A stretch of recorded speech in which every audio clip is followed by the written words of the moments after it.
Les amis, Jérôme pour React-One, on est actuellement sur le meeting de Jean-Luc Mélenchon qui va se tenir à 19 h. Il y a du monde à fond et on va essayer de couvrir l'événement. Jalali fait un panorama sur le monde. Il y a extrêmement de monde pour la venue de Jean-Luc Mélenchon et on va assister au meeting, les amis. On va vous le retransmettre en direct. Ça va être cool. Donc restez à l'affût, suivez ça et c'est parti.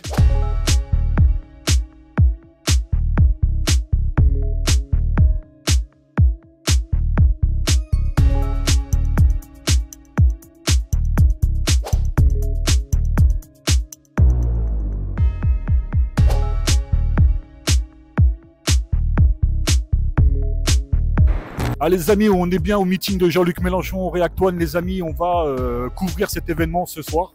Je suis très content, très content de vous partager ce moment. Pour moi c'est exceptionnel, c'est incroyable et c'est pour ça que vous êtes sur React-One et c'est pour ça, voilà, vos dons, votre participation, votre engagement, elle sert à ça, elle sert effectivement à ce que nous on puisse être un vrai média citoyen qui vous est dédié et avec des actions comme ça. Donc merci à tous et puis venez, je vous emmène.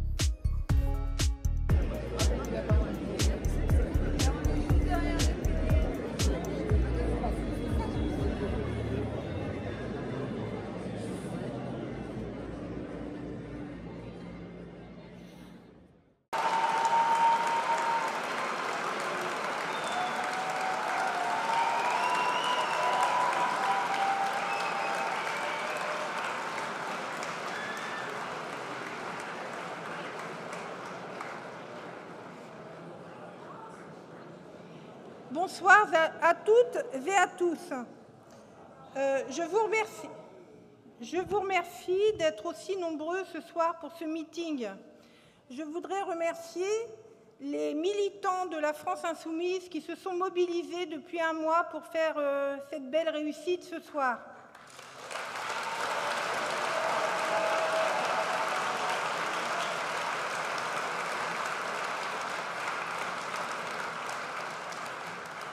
Alors, je ne vais pas parler très longtemps. Je vais passer tout de suite la parole à Arash Saïdi, notre député européen, qui va nous dire quelques mots.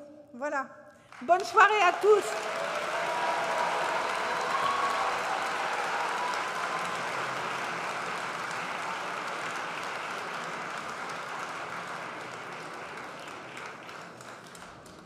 Bonsoir. Merci à vous d'être venus si nombreux.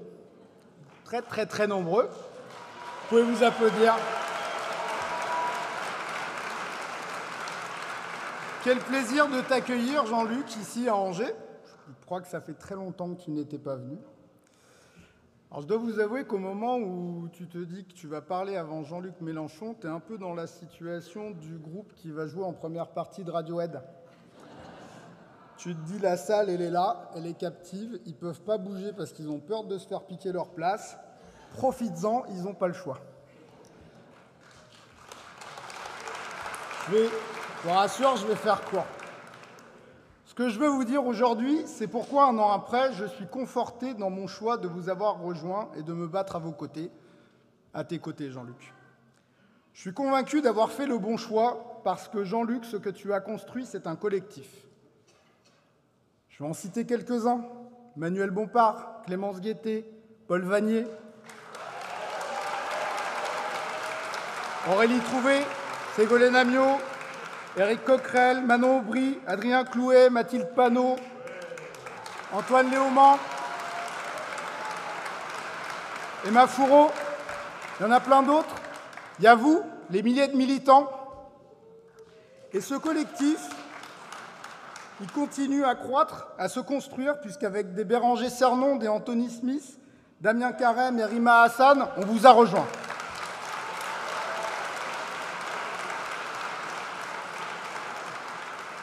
Et puis, nous avons toujours tendu la main.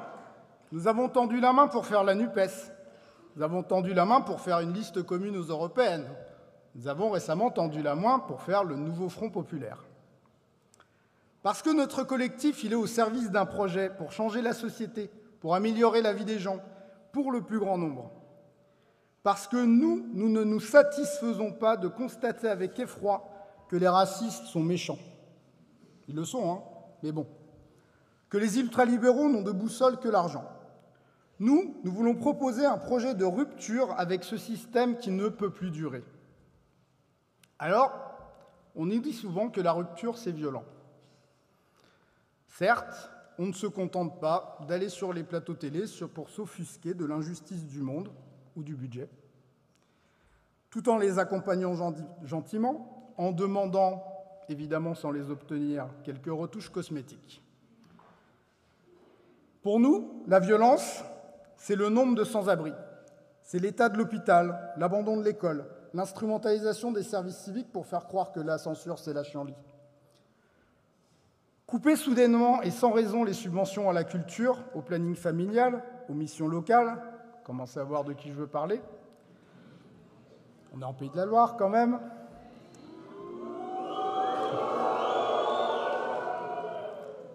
Ça, c'est violent.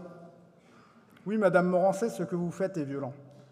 La violence, c'est Michelin qui licencie à Cholet, tout en réalisant cette année 3,6 milliards de bénéfices et en envoyant son PDG sur les plateaux pleurer sur la fiscalité française. La violence, c'est fermer les yeux sur un génocide.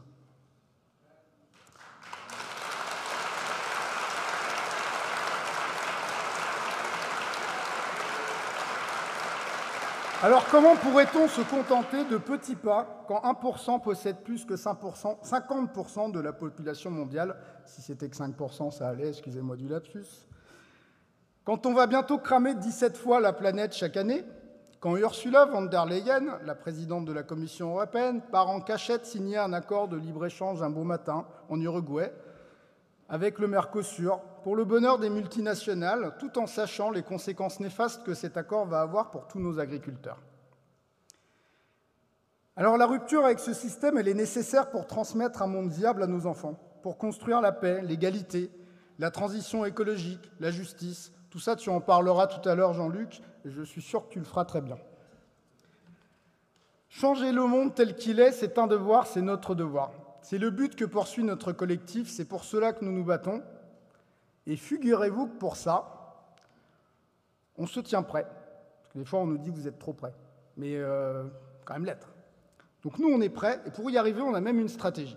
Notre stratégie, c'est de s'adresser au plus grand nombre, aux quartiers populaires, aux travailleurs, aux précaires, aux modestes, à ceux qui souffrent, à tous les oubliés de la croissance, bref, à vous, au peuple. Quoi de mal à cela ?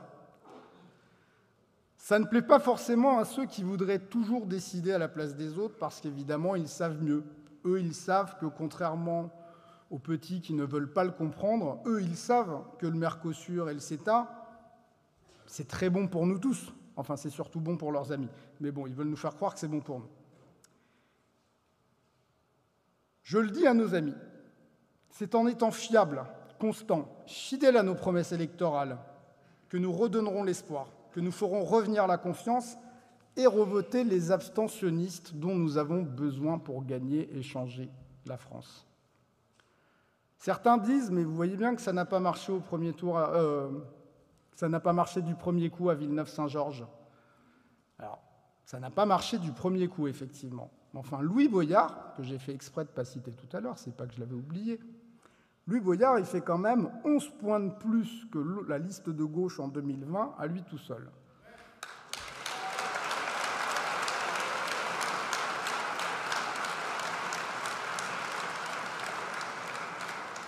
Alors, mes amis, mes camarades, soyons fiers. Soyons fiers du travail accompli, soyons fiers de ce collectif que tu as su créer, Jean-Luc. Soyons fiers du travail que nous allons continuer à faire. Soyons fiers d'être au service d'une cause juste. Fiers et enthousiastes à l'idée de construire la nouvelle France ensemble. Merci. Jean-Luc, c'est à toi.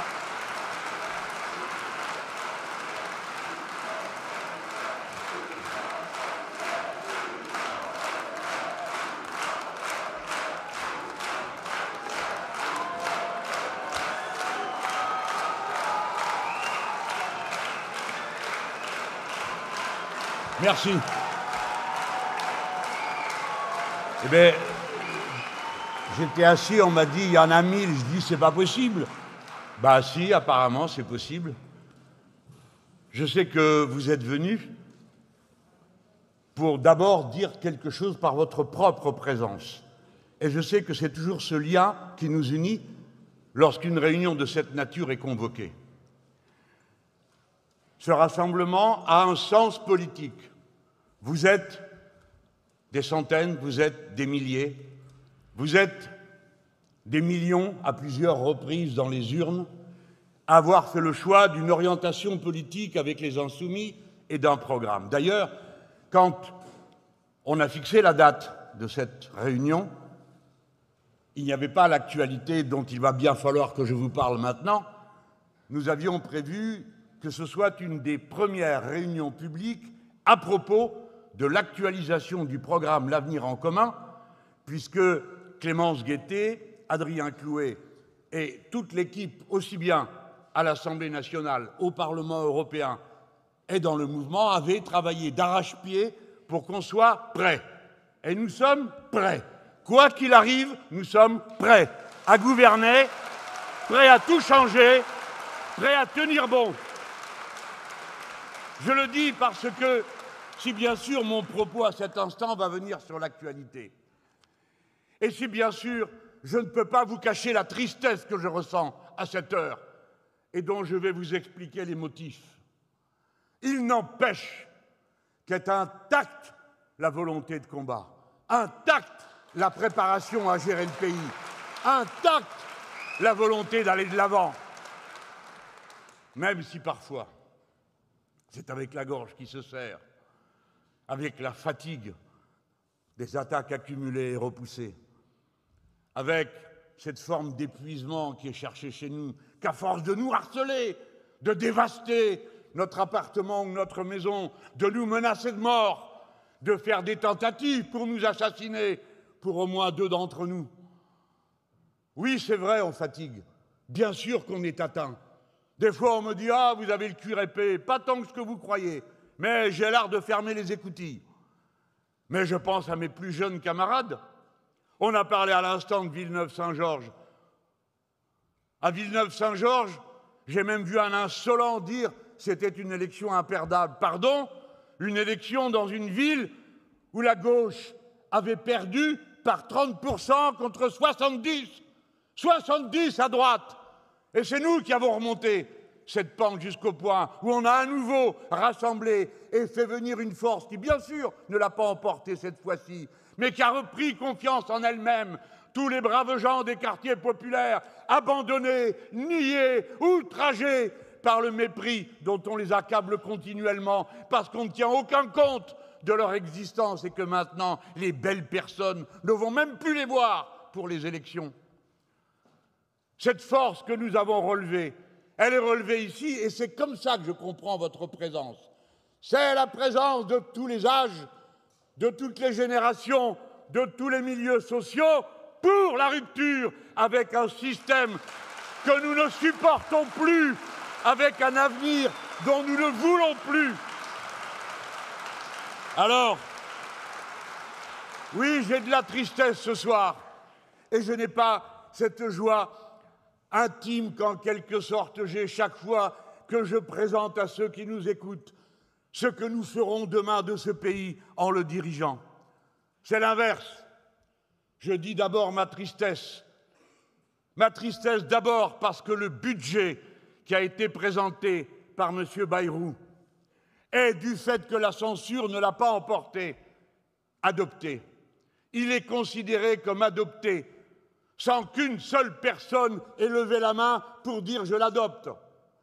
Il est adopté par le fait du prince et par la bassesse des fausses oppositions qui, au moment où elles auraient dû toutes se montrer conformes à ce qu'elles prétendent être, ont abandonné la ligne de combat, déserté la tranchée. Rappelez-vous-en tous, quoi qu'il m'arrive, quoi qu'il nous arrive. Rappelez-vous-en tous, à toutes les élections, parce que nous, la révolution citoyenne à laquelle nous aspirons, elle se fait par les élections, dans les urnes, et c'est par des votes à l'Assemblée nationale que, sans avoir tiré un coup de fusil, ni établi 1 mètre de barricade, nous avons fait tomber un gouvernement. C'est par ce chemin que nous l'emporterons. C'est par ce chemin démocratique citoyens, que nous changerons tout de fond en comble le moment venu, lorsque la majorité des Français décidera que cela en vaut la peine d'essayer autre chose que cette catastrophe permanente qui a ruiné ce pays, qui a ruiné ses finances, sa capacité d'invention, et qui s'appelle le libéralisme, qu'on le repeigne de temps à autre de social-libéralisme, ou ce que l'on voudra, mais qui est toujours la même chose. Les uns accumulent sans fin, et les autres se font dépouiller d'eux-mêmes, en parallèle exact. Tout ce qui va aux milliardaires a été retiré à ceux qui produisent. Voilà la vérité qui fait qu'il est immoral d'être milliardaire. C'est un très mauvais budget qui a été adopté et le pays va souffrir gravement. Et si j'en parle avec cette tristesse, c'est parce que comment devons-nous tous comprendre qu'il y a eu une majorité d'opposition pour faire tomber le gouvernement de M. Barnier, et pour qu'ensuite, quand un budget est présenté qui est pire que le précédent, qui va retirer 25 milliards de l'économie de ce pays parce que l'État ne les dépensera pas. Et les 25 milliards que l'État ne dépensera pas, ce n'est pas de l'argent qu'il était prévu de verser dans le sable, c'était des salaires, c'était des travaux, c'est-à-dire en définitive de l'activité. Car les salaires, vous autres, qu'en faites-vous? Vous les dépensez. Vous n'allez pas aussitôt courir acheter des actions. Vous les dépensez et vous faites tourner le commerce, l'économie, la production. Tout ce qui est retiré de la production, c'est du chômage en plus. C'est des recettes qui ne rentreront pas dans les caisses de l'État parce qu'il n'y aura pas les taxes payées dessus, même si vous les trouvez excessives. Diminuer le fonctionnement de l'État. Il n'y a que quelques esprits simples et qui espèrent que les autres esprits seront aussi simples qu'eux pour croire que cela va améliorer la situation. Il faut donc choisir entre couper dans les dépenses ou augmenter dans les recettes. Et quand on veut augmenter dans les recettes, il faut dire qui doit payer. Et dans un pays où les fortunes les plus importantes ont été multipliées par 2, on peut penser qu'ils peuvent payer un demi de contribution commune au bien-être de la nation. Quelle est cette classe possédante que l'on ne trouve jamais aux côtés du peuple, qui est toujours là pour exiger plus de travail, plus d'années de travail, plus de souffrance, et qui, dans les moments terribles de l'histoire, déserte sa mission, abandonne. Voilà qui nous dirige, voilà qui ils sont. Et on leur a permis une fois de plus. Croyez-vous que ce soit le moment de couper dans les recettes de l'État? 2 milliards de moins pour l'écologie. C'est le moment, n'est-ce pas? Puisque nous sommes en train de vivre les années les plus chaudes de l'histoire. Parce qu'il faut se préparer, mesdames, messieurs, à ce que les choses tournent mal du fait du changement climatique, parce que ça a déjà commencé. Et quand nous avons lancé l'alerte sur le fait que le cycle de l'eau était totalement bousculé, en France comme dans tous les pays du monde, eh bien, nous n'avons pas eu droit à une seule minute de débat sur le sujet. Eh bien, l'eau, si vous voulez la voir, montez dans le train, elle n'est pas si loin que ça. Vous la traversez quand on voit ces départements qui sont inondés, après combien d'autres scènes de cette même nature. Franchement, quand il y a 4 millions de personnes qui sont mal logées, quand il faut de 6 à 8 ans d'attente pour avoir un logement social. Un logement social, ça veut dire un logement où il est possible d'avoir pour les enfants le quant à soi qui leur est nécessaire pour suivre correctement leurs études et travailler. D'avoir une vie de famille plus épanouie. 6 à 8 ans d'attente. Imaginez-vous, et je suis sûr qu'il y en a dans cette salle qui sont dans cette situation, qui attendent un logement social, qui ont besoin d'un logement social. Un logement social, c'est de la construction, c'est des salaires d'ouvriers, ce sont des loyers ensuite. 6 à 8 ans d'attente. C'est le moment d'enlever 1,5 milliard dans le budget du logement. Alors la terre entière résonne de la bataille qui se mène à propos de l'intelligence artificielle et de la nécessité d'aider la recherche. Les Français n'ont pas à rougir d'eux-mêmes. Les premiers programmes d'intelligence artificielle, une fois de plus, comme ce fut le cas pour Internet, comme ce fut le cas pour la photographie, comme ce fut le cas pour tant d'inventions, Les Français, ceux du CNRS, ont été à l'avant-poste de l'invention des techniques qui dorénavant permettent l'intelligence artificielle.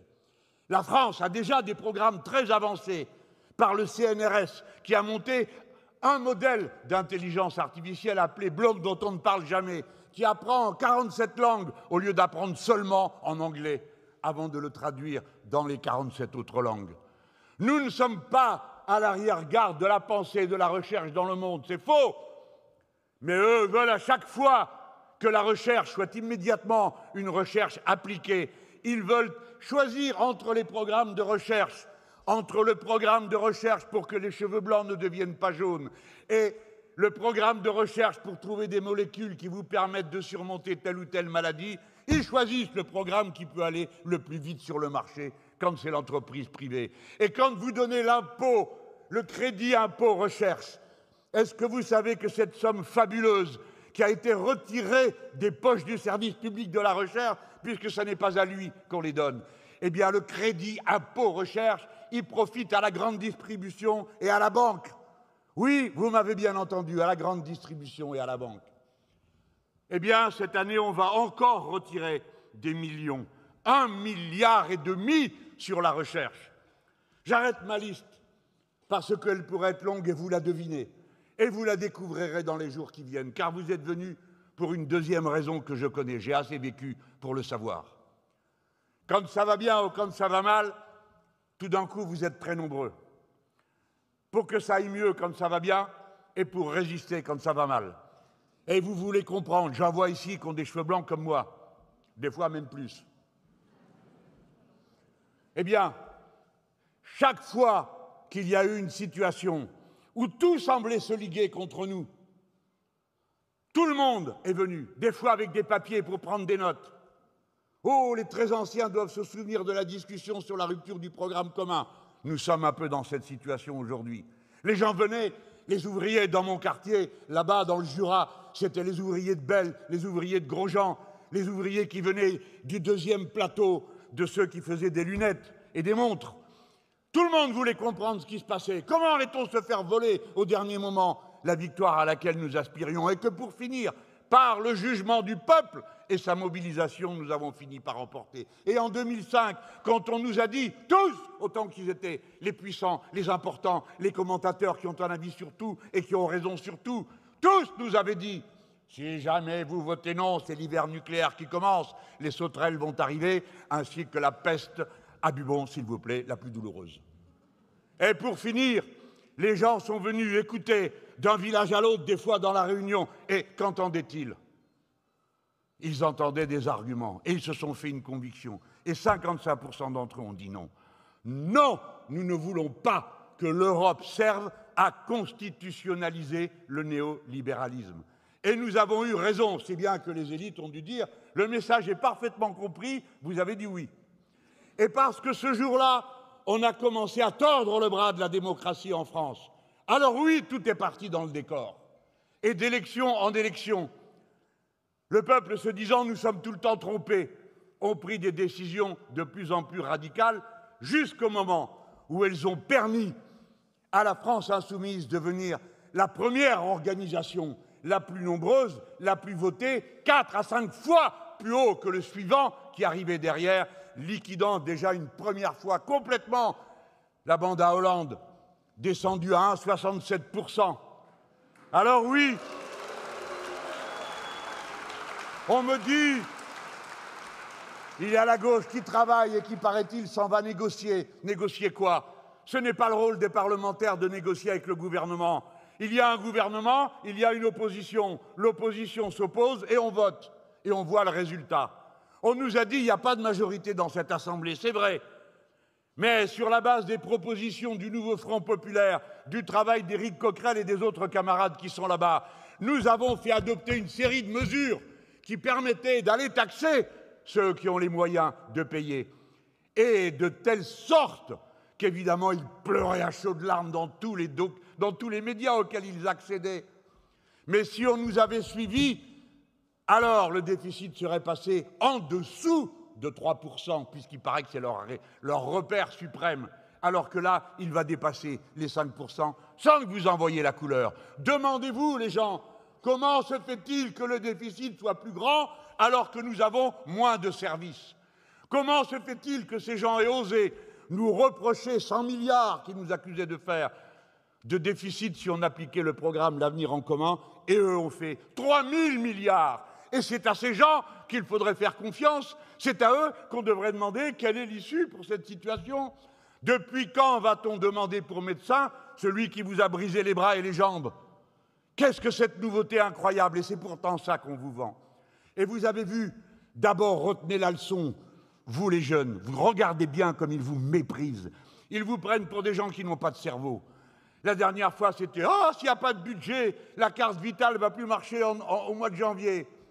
C'est Madame Borne, l'ancienne première ministre. Elle ment, elle sait qu'elle ment, mais elle tente quand même le coup, en espérant qu'elle arrivera à attraper 3 ou 4 nigauds qui finiront par la croire. Eh bien, ça sera toujours 3 ou 4 qui viendront de leur côté. Voilà comment ils raisonnent, ces gens-là. Voilà comment ils pensent. Et là, ça recommence. Il faut un budget, disent-ils, la mine grave. Et on ressort toutes les reliques de la gauche pour nous dire il faut faire preuve de responsabilité. Nous faisons preuve de responsabilité. Ce n'est pas vrai qu'il faut un budget. Nous avons fait adopter, sur la proposition du président et du rapporteur de la Commission des finances de l'Assemblée nationale, une loi spéciale. Cette loi spéciale, elle est prévue par la Constitution. Elle dit qu'on reconduit le budget précédent et qu'on a le droit de dépenser par tranche l'équivalent de ce qu'il y avait dans le budget précédent, sans inventer de dépenses nouvelles, car c'est le Parlement qui décide des dépenses nouvelles. Tout le monde suit? Donc ils ont menti et ils ont eux-mêmes mis l'État en chômage technique. Ils ont décrété un lock-out du budget. Pourquoi? Ils ont fait 2 circulaires au mois de décembre pendant qu'on était en train de préparer leur repas de Noël, et dans ces circulaires, ils ont décidé de limiter toutes les dépenses de l'État, de les interdire, de les empêcher. Mais il n'y a aucune obligation à cela. Et si demain matin, supposons, nous soyons au gouvernement, ça se pourrait, eh bien, par une autre circulaire, on déciderait qu'on appliquera le budget de 2024 par tranche jusqu'à ce qu'on ait un autre budget. Et si nous gouvernons demain matin, il y aura un autre budget proposé. Voilà pourquoi ils ont menti. Ils ont dit aux paysans, vous n'aurez pas vos sous. Aux associations, ah, vous n'aurez pas vos sous, parce que les insoumis ne veulent pas. Et à toutes les catégories, pour faire peur, pour faire pression. Comme d'habitude, comme avant, le maître est mécontent, alors il sort le fouet pour que tout le monde comprenne qu'il y en aura si jamais on n'obéit pas. Ce n'est pas une image que je fais devant vous. Il y a eu des centaines de gens qui ont peur depuis le 1er janvier en se disant « Mais comment allons-nous faire? Nous n'aurons pas la subvention pour payer. Nous n'aurons pas de quoi faire ceci ou cela. » Ils ont fait peur exprès, comme les maîtres font toujours sur ceux qu'ils veulent domestiquer. C'est pourquoi vous avez besoin d'une force que rien ne fait céder. Et quoi qu'il en coûte d'énergie à brûler, nous savons que c'est notre devoir à nous, nous qui menons le mouvement insoumis, de tenir bon tout le temps, sans cesse, sans trêve, sans pause, à travers toutes les trahisons, tous les mensonges, tous les abandons, toutes les calomnies. Alors on me dit, Monsieur Bayrou a gagné un sursis. Et les commentateurs de se dire quel habile homme. Eh bien oui, mais vous savez qu'on s'en fout. Et ceux qui lui ont donné ce sursis, est-ce qu'ils ont réfléchi à ce que M. Bayrou, habile homme, va faire du sursis? Mais puisque tout le monde s'en félicite, c'est donc que vous vous félicitez de ce qui va arriver. Vous avez voulu la stabilité, vous l'avez. Pourquoi faire? C'est cela que vous ne nous avez pas dit. Des lois sur quoi? Qu'est-ce qu'il a dans sa musette, M. Bayrou? Attention, je l'ai déjà écrit et dit, ne le prenez pas pour un idiot. Ne le prenez pas pour une personne diminuée. C'est un vrai de droite. La pire, les centristes, ça ne se voit pas, ils sont ni de gauche, ni de gauche. Attention, et féroce. La preuve, c'est que le refus de voter la censure fait qu'il y a 6 milliards de moins encore que du temps de M. Barnier. Cet homme a donc alourdi l'ardoise des coupes dans les services publics de toutes sortes. Et ça passe comme ça. Qu'est-ce qu'il est malin, il s'est mis les socialistes dans la poche. Comme a dit quelqu'un, il a gravi l'Himalaya du budget. Quelqu'un de plus modeste a dit, il suffisait d'enjamber Hollande. Et de là à dire que c'est un Himalaya, voilà à quoi je ne me risquerai pas. Et puis, je me dis, quand même, moi j'ai la fierté de ce pays, et je suis sûr que vous la ressentez comme moi. Partout où je passe et où j'ai vu la France, qui produit, invente, calcule, c'est toujours incroyable de voir les résultats auxquels nous parvenons. Écoutez, quand même, nous sommes la première nation spatiale d'Europe. Nous savons tout faire. Les fusées, les envoyer, mettre les satellites. C'est nous, les Français, qui avons tiré depuis le centre de Kourou l'observatoire magique James Webb, qui regarde au fond de l'univers comme jamais aucun être humain n'avait vu auparavant. Est-ce que c'est le moment, quand commence une compétition où nos chers amis allemands, une fois de plus, nous manquent de parole, est-ce que c'est le moment de retirer 100 millions d'euros? Non, bien sûr que non. La France est le premier domaine maritime européen, le deuxième du monde, c'est-à-dire que les vastes étendues les plus inconnues de l'humanité terrestre, mais y en a-t-il d'autres? Inconnues. Nous y avons une responsabilité immense et très stimulante pour la recherche, pour l'intelligence, pour la vie en commun, pour le climat, bref. Est-ce que c'est le moment de retirer encore 100 millions d'euros de la politique maritime de la France? Cela signifie que ces gens ont renoncé à toute ambition pour notre patrie commune. Ils s'en foutent, vous comprenez? Tout ce qui les intéresse, c'est que l'argent circule, que les magnifiques fonds de pension prélevés sur les cotisations de la population qui, ici et là, n'a pas le bonheur d'avoir des retraites par répartition et qui n'a des retraites que par capitalisation, il faut que cet argent crache. Alors on dit aux gens, hey, mollo, on va la faire tourner. Voilà de quoi nous parlons. Et vous allez voir l'ampleur de la bêtise qu'a été d'abandonner l'idée de combattre frontalement ce gouvernement avec un objectif qui reste le nôtre, le faire tomber. Et vous savez pourquoi? Parce que l'objectif, c'est le tireur de ficelle qui est derrière. Et n'allez pas croire que parce qu'on ne l'entend pas ces temps-ci, il n'a plus aucun objectif ni stratégie politique. Le président de la République, qui a commis ce crime incroyable, cette forfaiture inouïe de dire que le résultat du suffrage universel ne s'impose pas à lui, eh bien ce soir, il reçoit une douce caresse sur les cheveux. Personne ne le punira. La preuve, il a nommé un gars. Lui, il l'a nommé, pas nous, pas les parlementaires. M. Bayrou ne s'est pas risqué à dire « Eh bien, me voici, je suis le Premier ministre, je vous en prie, je vous pose la question de confiance. M'autorisez-vous à diriger le pays? Nous ne sommes pas en monarchie. » Il ne suffit pas que le président de la République dise « Je m'en fous du résultat des élections et en plus je vous nomme un gars. Ah, vous l'avez mis dehors, je vous en nomme un autre. » Et puis quoi encore? Mais même les rois faisaient attention, pas lui. Eh bien oui, nous en sommes là.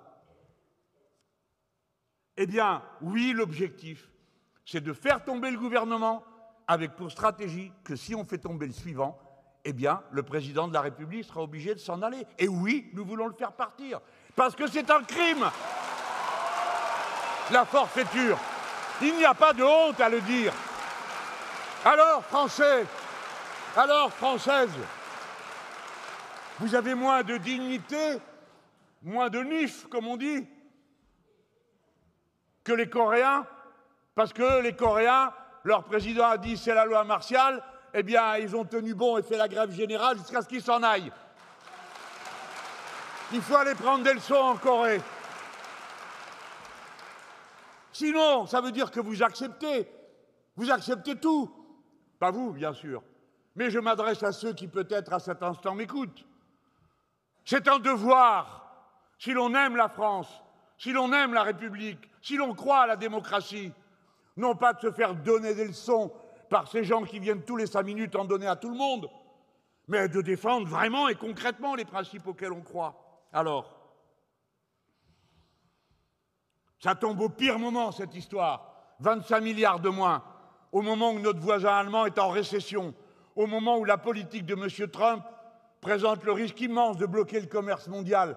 Je ne dis pas que je sois heureux de ce commerce mondial, mais je dis que c'est une idée qui peut être très dangereuse, tout d'un coup, de serrer les freins, comme ils sont en train de le faire en augmentant les droits de douane, avec l'idée, je vais en parler dans un instant, de réanimer leur production. Alors, ça m'amène tout de même à se rappeler et à demander qu'on se souvienne de quoi nous parlons. Qui sommes-nous devenus, les gens? Qui sommes-nous devenus? Ce grand pays, l'un des plus riches de la planète, et qui est là avec ses 11 millions de pauvres, ces 8 millions de personnes qui vont à l'aide alimentaire. Et là, je ne compte que ceux qui sont comptés. Ces gens qui sont dans la rue, ces 350 000 personnes qui n'ont pas de logement. Et j'ai appris hier, en regardant les chiffres, 3 000 nourrissons. 3 000 nourrissons à la rue. Nous en sommes là. Mesure-t-on l'abomination que c'est, le crime que c'est d'abandonner à la rue des enfants, leur mère? Oui, j'ai vu depuis chez moi. J'habite quelque part près d'une gare. Eh bien, la nuit, quand la nuit froide tombe, je vois des gens courir sous l'abri. Et des fois, j'ai vu une femme avec 2 enfants petits. Je sais pourquoi elle court pour se cacher. Parce qu'elle se dit que si on la prenait avec ses 2 enfants, on lui prendrait ses enfants pour les placer. Voilà de quoi nous parlons. Voilà pourquoi, quoi qu'il arrive, le mouvement insoumis est fier de dire qu'il veut être le parti des pauvres, le parti des cités populaires, le parti des gens qui étudient. Nous sommes ces gens-là. Nous en sommes fiers. Et nous voulons qu'ils viennent au combat avec nous. Voilà pourquoi nous mettrons tant d'énergie, vous tous autant que vous êtes, parce que vous le faites, je le sais. Alors c'est le moment de parler de ces fausses oppositions. Écoutez-moi, que le Rassemblement national ne vote pas à la censure, ça ne me surprend pas vraiment. Le Rassemblement national ne vote que d'après des intérêts assez curieux, qui en général se rattachent aux Noirs et aux Arabes, qu'ils ne supportent pas, dans des conditions toujours plus folkloriques. Bon, on ne comprend pas. Ou plus exactement, on a compris, c'est l'assurance vie du système. Voilà. Alors, quand on leur dit « vous allez gagner les élections », ils leur ont dit 27 fois, ça leur a porté la mouise, et toute la presse a dit « ils vont gagner, ils vont gagner ». Quand vous avez la presse avec vous, tout est perdu. Alors eux, 27 fois dans les sondages, ils ont gagné. Mon vieux, la dernière semaine, ils n'arrêtaient plus de passer les meubles par-dessus bord. Les baisses de TVA, bon, on verra une autre fois. La retraite à 64 ans, si on peut, mais là on ne peut pas. Et ainsi de suite. Ensuite, dans l'Assemblée, l'ISF, non, non, non. L'augmentation du SMIC, n'en parlons pas. Ça, c'est le Rassemblement national. C'est une opposition en pacotille pour ceux qui n'ont plus la tête tout à fait remplie, ni occupée par autre chose que du vent qui y circule, et à qui il suffit que le Premier ministre dise des imbécilités à propos de l'immigration pour qu'aussitôt ils bondissent de joie, fassent des sauts périlleux d'enthousiasme. C'est tout, on les paye avec des mots. Ça n'a point de tête. Mais les socialistes, haute paire de manches.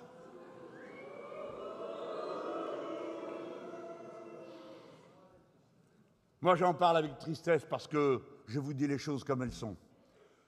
Il y a eu des discussions extrêmement intenses entre ceux qui animent le mouvement insoumis pour savoir ce qu'il fallait faire en 2022 et de même en 2024. Nous avons une stratégie et je ne crois pas révéler un grand secret en la répétant. La stratégie sur laquelle a été construite le mouvement insoumis et avant lui le Front de gauche, c'était « Nous allons créer une gauche de rupture parce que la gauche qui n'est pas de rupture ne sert à rien et que partout dans le monde où il y a une gauche pas de rupture, de centre-gauche, toujours, partout, ça se termine de la même manière, des fachos au pouvoir le coup d'après. Fernandez, en Argentine, a fait du centre-gauche, derrière il y a Milei. Biden, le démocrate, et Kamala Harris ont fait du centre-gauche, et derrière il y a Trump. Orban a été d'abord élu comme libéral, puis remplacé par un social-démocrate, et derrière, rebelote Orban, mais cette fois-ci en facho. Pareil en Italie. Pareil, je ne vais pas faire toute la liste. Ça produit toujours la même chose. Comprenez-moi bien, mes amis, et répétez-vous-le entre vous. Ce dont nous vous parlons, ce n'est pas d'une préférence seulement idéologique. Nous vous parlons d'une stratégie. Pour que la gauche serve à être une gauche, il lui fallait d'abord passer devant ceux qui étaient pour les arrangements. Et voici ce qui s'est réglé une première fois en 2017-19. Et une deuxième fois en 2022. Alors nous avons pris la décision que puisque nous étions devant, et nettement devant, alors nous pouvions proposer que se forme un front de gauche, qui s'est d'abord appelé la NUPES. Un front de gauche de rupture. Rupture avec quoi? Mais avec ce monde, avec ses règles, avec l'absurdité du système néolibéral. Enfin, ce sont des choses très concrètes, cette rupture. Eh bien, oui, nous l'avons fait. C'était pas simple comme décision à prendre. Plusieurs d'entre nous disaient, de toute façon, on les connaît, ils vont recommencer. Et d'autres disaient, peut-être que, placés dans d'autres conditions, ils seront moins catastrophiques que d'habitude.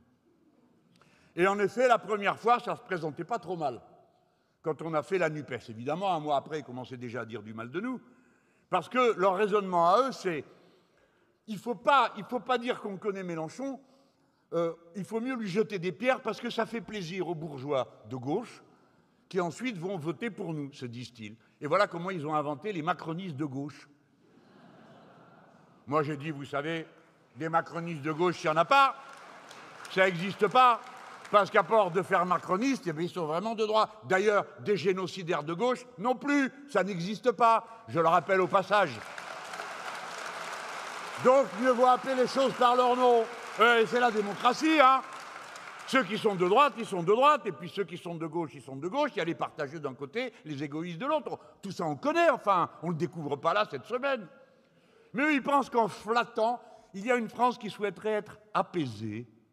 Eh bien, moi, je ne l'ai jamais vu nulle part. Je ne vois que des gens que ça rend enragés de se faire tondre jusqu'à la peau et même au-delà. Alors, est-ce que vous voulez l'apaisement? Oui, oui, moi aussi. Je veux bien l'apaisement, je propose qu'on m'apaise, je veux payer moins l'électricité, moins pour le loyer, moins pour l'essence, parce que pas que j'aime rouler ni respirer de l'essence, mais je ne peux pas faire autrement, vu que la moyenne des Français aujourd'hui, c'est toujours 4 déplacements, comme au début du siècle précédent, hein, mais c'est pour faire 45 km, avant ils en faisaient 15. Ça veut dire que se déplacer est une obligation, pas une détente, pas un loisir. On se déplace parce qu'on ne peut pas faire autrement. Et ça coûte, et vous savez les taxes qui pèsent là-dessus.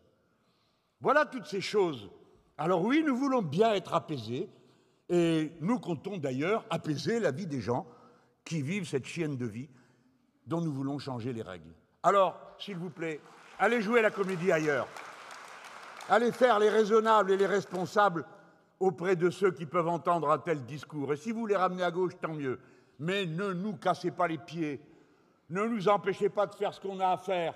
Il faut convaincre un par un, une par une, qu'on peut changer la vie fondamentalement, radicalement, mais il faut qu'on se presse, parce qu'autrefois on avait du temps, pensait-on, maintenant on n'a plus que des délais, à cause du changement climatique, et à cause du fait que ces gens ont tellement détruit le pays, tellement fermé d'usines, 1 sur 2 depuis 1958, mais le gros de la troupe, c'était les 10 dernières années, les 15 dernières années, 1 sur 2. Vous avez tellement détruit. Vous avez tellement menti aux gens. Vous avez dit aux plus jeunes, allez faire de l'apprentissage, vous allez voir, c'est merveilleux. D'ailleurs, vous aurez quelques sous de plus. Et surtout pour les patrons qui les accueillaient, parce que comme tout le monde le sait, il n'y a de meilleure école que l'usine. On donnait beaucoup de sous. Et maintenant, quoi? Hop, ils contractent ce budget-là aussi. Ils ont dit à des milliers de gens, auto-entrepreneurs, mon gars, traverse la rue, mets-toi au boulot, ma fille. Et des milliers de braves gens l'ont fait, parce que auto-entrepreneur, ça sonne mieux que chômeur ou je ne sais quoi. Et puis les gens ont envie de faire des choses. Ils n'ont pas envie d'attendre des bras croisés. Ça, il y a que pour croire des choses pareilles. C'est-à-dire que les pauvres sont responsables de leur pauvreté, les malades de leur maladie, et ainsi de suite. Ça, c'est la mentalité libérale. Mais les gens, non. Alors on leur a dit, faites auto-entrepreneur. Alors ils ont découvert que ce n'était pas ce qu'on leur avait dit. Mais là, c'est pire que tout. On vient de leur annoncer qu'on va leur prendre 2 000 € par an. Tout ça pour arriver à gratter 400 millions. Vous vous rendez compte? Tous ces gens qui, ce soir, n'ont pas encore compris. Certains ont compris, mais beaucoup vont le découvrir la semaine prochaine ou dans 15 jours. Et quand ceux qui vont découvrir, en allant à l'hôpital, qu'il y a encore des actions, attendez, avant qu'on ait voté le projet de loi de finances sur la sécurité sociale, les missions de l'État, 1,5 milliard, 2 mois encore. Les gens vont découvrir tout ça. Alors moi, je vous invite à dire à ceux qui n'ont pas voté la censure et qui sont élus, quel que soit leur régime, envoyez-y les gens, envoyez-y les auto-entrepreneurs, parce qu'il y en a marre que les paysans viennent murer les permanences des Insoumis, quand c'est nous qui faisons voter la seule résolution qui soit passée contre le Mercosur. Il y en a marre qu'on vienne murer, quand nous, c'est nous qui expliquons où est l'argent pour le donner. Apprenez aux braves gens à discerner où est leur adversaire, qu'ils le comprennent. Prenez le temps, un par un, une par une, d'expliquer ce qui se passe. Alors, comment comptez-vous justifier, mesdames, messieurs les très intelligents? J'ai entendu tout à l'heure l'orateur socialiste, qui se croyait certainement très subtil, dire « la stratégie du bruit et la fureur fait du mal à la gauche ».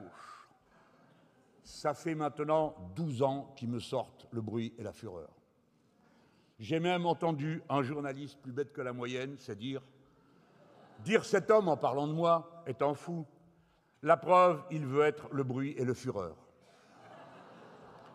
Le bruit et la fureur, 1000e édition.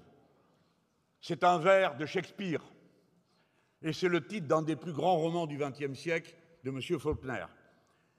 Et si ces analphabètes avaient au moins été regardés de quoi ils parlent, ils verraient que j'ai dit que ma clameur et ma révolte, à ce moment-là, je la voulais poétique. J'ignorais le niveau d'insuffisance intellectuelle de mes adversaires. Au moins, j'avais la modestie d'être celui qui parle du bruit et de la fureur, parce que dans le vers de Shakespeare, c'est un homme qui ne comprend rien et qui ne voit que ce qui le révolte. Alors donc, il nous a ressorti le bruit et la fureur. On s'en fout, mais regardez bien le pingouin que c'est. Il vient là avec sa tête de savant, d'homme responsable, partisan de la stabilité, et il dit « ça fait du mal à la gauche, pardon bonhomme, c'est pas toi qui es candidat à la mairie de Paris avec l'autre là, vous êtes déjà en train de vous battre pour savoir lequel ce sera, c'est pas toi qui as dit que tu voulais pas d'insoumis ni au premier ni au deuxième tour, et c'est moi qui fais mal à la gauche, c'est toi qui oses parler comme ça, toi qui annonces avec ton sectarisme bouffi de petits bourgeois parisiens que tu ne veux pas des insoumis, parce que les insoumis, c'est les quartiers populaires, c'est les jeunes qui vont à la soupe populaire, et ainsi de suite. C'est sans doute ça, mais tu ne peux pas le dire, tu n'oses pas le dire.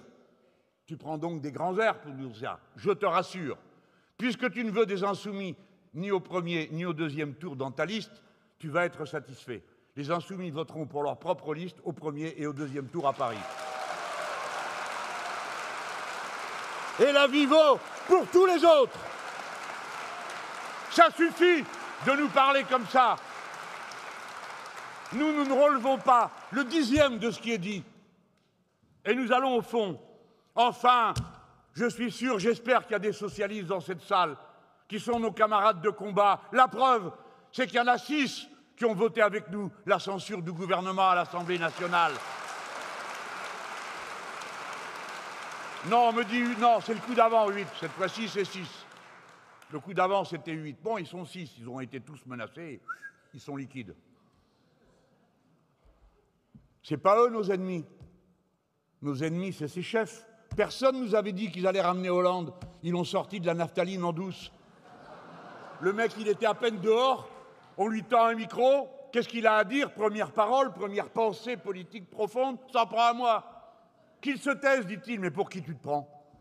Non, je ne me tairai pas. Je n'ai pas l'intention de le faire. Cela m'engueulerait si je le faisais. Qu'il se taise. Pourquoi il n'a pas dit qu'il se taise à M. Darmanin quand ce matin Darmanin a dit « Il faut remercier les socialistes qui ont fait preuve de stabilité, de responsabilité, d'invincibilité et de je ne sais pas quoi encore, hanté ». et de complicité. Voilà, c'est ça le mot que je cherchais. Hein? Pourquoi il lui a pas dit « Mais tu vas pas te taire ?» Parce que s'il lui avait dit dès ce matin « Mais tu vas pas te taire, tu vas nous faire prendre », eh bien, ce soir, ils n'auraient pas eu la deuxième humiliation. Monsieur Cazeneuve parlant pour l'équipe macroniste, disant merci aux socialistes pour leur vote, ou plus exactement leur non-vote, et le sursis qu'ils donnent au gouvernement de monsieur Bayrou. La honte. Mais vous, moi, on comprend, on suit, on s'intéresse, souvent on est militant depuis des années. Je sais que vous êtes venus pour vous dire qu'est-ce qu'il va faire, qu'est-ce qu'ils vont faire, qu'est-ce qu'ils décident.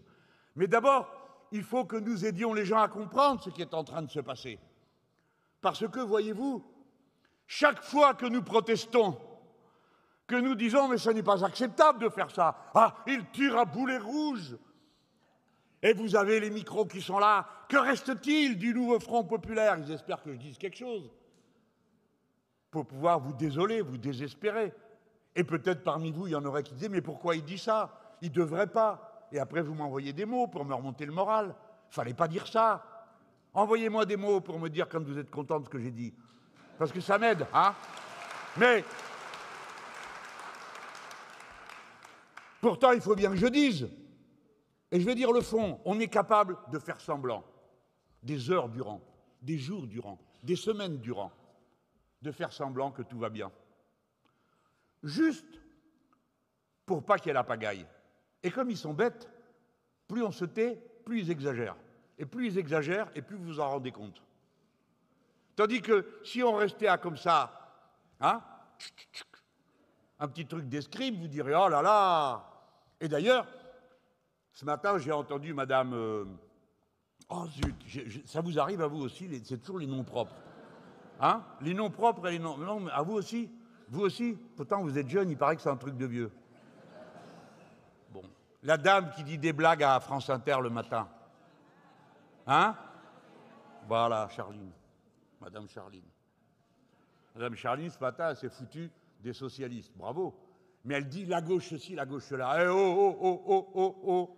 Depuis quand c'est les socialistes, la gauche? Il y en a d'autres, hein. Il y a des écologistes aussi. Il y a des communistes. Alors, c'est très bien de se moquer d'eux, ils le méritent. Mais s'il vous plaît, mélangez pas tout. Parce qu'on voit bien ce que ça crée. Et évidemment, à la fin, il faut quand même cotiser à la bonne société, hein. Et il faut quand même dire quelque chose contre Mélenchon, sinon ça ne va pas. Alors à la fin, il paraît que ça me réjouit. Parce que je peux enfin dire que je déteste M. Faure. Je ne le déteste pas, il m'indiffère absolument. C'est comme M. Hollande. C'est pas une... Ils aiment bien psychologiser, vous voyez. Alors, moi, c'est parce que je suis obsédé par la présidentielle, personnellement. Comme il n'y en a jamais un qui est monté sur la croix, il croit que ça lui fait plaisir à celui qui s'y trouve. Non, pas du tout. Pas du tout, figurez-vous. Donc, ce n'est pas le sujet. Le sujet, il est politique. Oui, nous voulons faire partir M. Macron. Je ne sais pas comment vous le dire davantage. Alors arrêtez de dire que c'est pour me faire élire. Il pense que je me couche et je me réveille avec ça. Eh bien non, figurez-vous. Parce que quand on est en campagne présidentielle, je vais vous en apprendre une. Ça vous réveille au milieu de toutes les nuits. Vous n'avez qu'une hâte, c'est que ça finisse. On ne sait pas pourquoi faire à la fin, on espère être élu, mais c'est quelque chose d'un... Et puis vous en prenez encore et encore et encore. Alors, dans leur petite tête, ils se sont dit, plus on va dire du mal de lui, plus les gens vont se dire, oh là là, il n'est pas fréquent. Ça ne fait pas bien dans les bonnes sociétés, vous voyez. Des fois en famille, tu connais Mélenchon? Non, non, je ne sais pas qui c'est. Tu le connais, toi? Non, non, non, non, non, non, pas moi. Pas moi. Voilà. Mais les gens, ils pensent, ils réfléchissent. Si ça avait été par surprise pendant une semaine, mais mes amis, ça fait 10 ans maintenant. Et il n'y a pas un argument nouveau. Et j'en suis toujours au bruit et à la fureur. Tout ce que j'ai pu dire entre, de toute façon, ça ne les intéresse pas. Mais, quand même, ils auraient pu s'épargner les compliments de Darmanin et ceux de Cazeneuve. Alors oui, voilà où est la tristesse. Et ça me fait du bien de vous voir ce soir comme ça, si nombreux. Parce que quand je suis arrivé, je me dis, ils vont être complètement démoralisés, ça va pas être leur truc. Non, mais vous êtes en quoi, là? Vous êtes pire que moi, alors? Non, mais mes amis, tout à l'heure, je vous ai raconté la stratégie. l'unité est possible que si la gauche de rupture mène le convoi. Parce que sinon, que se passe-t-il? Les gens n'y croient pas. Et vous croyez qu'après un épisode pareil, on va pouvoir faire croire à qui que ce soit que François Hollande a l'intention d'améliorer leur vie? À personne on peut faire croire un truc pareil. Et alors, je vous le dis, c'est plus Olivier Faure qui dirige le PS. Tout à l'heure à l'Assemblée, vous avez peut-être vu, ils étaient là en bas, Valls, Hollande, Bayrou, et l'autre là, qui est soi-disant de gauche. Comment il s'appelle? Tu le sais, toi, Hollande? Qu'est-ce que tu fais? Tu me regardes comme ça. Comme si celui qui s'occupe d'économie, c'est le copain de Faure. Voilà. Bon. Ils étaient là, plat, plat, plat, plat, tout contents, ça se passe bien. Oh bah oui, ça y est, on a mis la bête en cage. Elle n'y est pas en cage. J'essaye de vous le dire en essayant, peut-être en regardant vos sourires, que ça me fasse sourire moi qui vois 10 ans de travail remis en cause. Je n'ai aucun plaisir à voir les socialistes retourner à la bauge. Aucun plaisir. Même si j'en connais un certain nombre et que je les méprise très profondément pour les comportements qu'ils ont eus, notamment pendant l'année qui vient de s'écouler, tandis qu'on massacrait des milliers de gens et qu'eux regardaient ailleurs. Ce qui signifie que tous les discours de morale... Et vous savez quoi? Je suis sûr qu'il vous est arrivé la même chose qu'à moi. Au milieu de ceux qui regardaient ailleurs, il y avait des copains de jeunesse, des copains de combat, qui tout d'un coup regardaient ailleurs, ne voulaient pas, n'osaient pas, avaient peur, parce qu'ils avaient peur. Peur de quoi? On n'a encore tué personne dans ce pays, parce qu'on a choisi entre les uns ou les autres. C'est un débat qui est normal. Oui, moi, ça me brise le cœur. Que peut-être il va falloir recommencer tout à zéro. J'espère que non. Aujourd'hui, nous sommes 3 partis du nouveau Front populaire qui avons voté la censure. Et il y en a un qui en est sorti, moins 6 députés. Les organes dirigeants animants du mouvement. Je dis bien du mouvement. Nous ne sommes pas un parti. Ce qui nous lie, ce n'est ni une doctrine, ni un dogme, ni un leader, c'est un programme. On peut être d'accord avec le programme, marxiste, pas marxiste, croyant, pas croyant, homme, femme, petit, grand, moyen, gros, maigre. La seule chose qui compte, c'est est-ce qu'on est d'accord avec le programme. Et attention, je vais même vous dire pire. Pas avec 100%, ça n'existe pas. Nous autres, on est tous comme ça. D'ailleurs, la plupart des gens me disent chaque fois, je ne suis pas d'accord avec tout. Je dis, moi non plus. On me regarde comme ça, ben non. Ah non, c'est pas parce que je fais le boulot de porte-parole que je suis d'accord avec tout ce qui est écrit là-dedans. Il y a des choses, je les dirais autrement. Bien sûr que j'ai de l'influence, encore heureux, non? Après tout le boulot qui a été fait là. Mais, comme vous tous, à la fin, je regarde le résultat du travail collectif et je dis, voilà, ça m'unit à vous, je ne sais pas qui vous êtes, mais ça nous rassemble. Moi, j'appartiens au courant du matérialisme historique. Hein. C'est plus joli que de dire marxiste, parce que sinon, il faut expliquer pendant 1 heure ce qu'est le marxisme. Et merci, ça dépasse mes envies du moment. Mais je vous le redis, le mouvement est lié au programme. Et c'est un lien beaucoup plus fort, sans doute, que n'importe quel dogme ou doctrine commune, avec laquelle on pourrait faire des compromis. Avec le programme, on ne fait pas de compromis parce que vous ne seriez pas d'accord. Et si on se mettait à en enlever 10% à toutes les pages, vous vous en rendriez compte. Parce que la force que nous avons construite ensemble, et qui n'a jamais reculé dans aucune élection, le monde peut toujours ramasser sa rangée de rubricards qui passent leur vie à nous taper dessus. Vous imaginez du métier? Non, franchement, on peut prendre 1 seconde pour rigoler. Vous vous faites embaucher, vous croyez que vous allez être journaliste du grand journal de référence. Votre pensée est brillantissime et votre plume ailée va donner à se faire voir. Non! Toi, tu t'occupes de la rubrique Mélenchon. 3, 4 ans, tous les 2 ou 3 jours, un papier pour dire une horreur. Sur moi, évidemment, et sur le mouvement insoumis. Pour tout transformer en question psychologique. Et c'est vrai dans plusieurs journaux. Et à la fin, ils écrivent n'importe quoi, parce qu'ils ne savent plus quoi mettre, quoi. Alors, dans Libération, ils ont trouvé que nous, on vivait dans une ambiance romantique, parce que tout le monde nous en veut. Hein, voilà, ambiance romantique. Tentative d'assassinat, ah bon, on ne meurt qu'une fois. Mais oui, il faut être modéré, les amis. Il y en a qui pousseraient des cris. Si on est modéré, on ne pousse pas de cris, on meurt qu'une fois, et il paraît qu'on ne s'en rend même pas compte, alors. Bon. Et tout comme ça. Et dans Libération, ils avaient même écrit que c'était la première fois qu'on voyait une organisation politique en France qui ne comporte aucun juif dans sa direction. Pas de dirigeant juif. Oui, mesdames, messieurs, ça a été écrit dans un journal. Et nous leur avons dit, en effet, au mouvement insoumis, il n'y a pas de dirigeant juif, il n'y a pas de dirigeant chrétien, il n'y a pas de dirigeant musulman, il n'y a pas de dirigeant ce que vous voudrez, il n'y a que des dirigeants. Et nous nous foutons de savoir quelle est leur religion. Mais ils ont quand même osé pour répandre le doute. Alors des fois ils oublient parce qu'ils ont une feuille avec les horreurs qu'il faut dire sur nous. Des fois ils oublient. Ah oui, l'autre jour j'ai entendu que c'était notre légèreté sur l'anti. Eh bien on progresse. On n'est que léger par rapport à l'antisémitisme. Bah, c'est mieux que d'être carrément antisémite comme ils l'écrivent le reste du temps. Vous voyez, j'expurge toutes ces choses devant vous. Et vous m'aidez en acceptant, en souriant, en rigolant, en applaudissant.